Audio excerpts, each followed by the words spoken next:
actually aspirated 2JT. I think it's like a 92 or 93 out of a GS300 Lexus. Looks like a Camry though that year. But I went to stock compression, which is 10 to 1. And eBay turbo, eBay manifold, eBay intake manifold, eBay radiator, made my own mounts. I used the Power Glide transmission with a Chevy adapter on the back, Chevy style converter. It runs on the 85, 210-pound injectors. Pretty basic setup up to the trans adapter and the coils were really expensive. But I probably didn't need the coils. It runs on a micro squirt.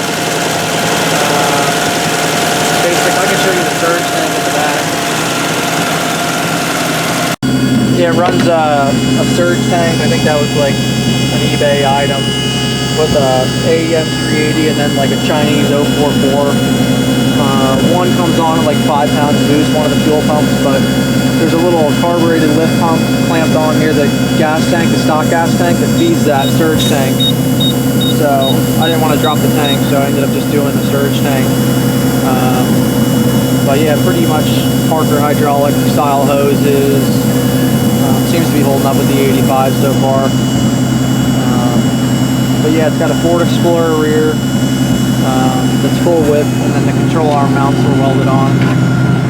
So I run a steel wheel in the back that's a Ford pattern steel wheel, but it takes the Chevy Dogfish Cat.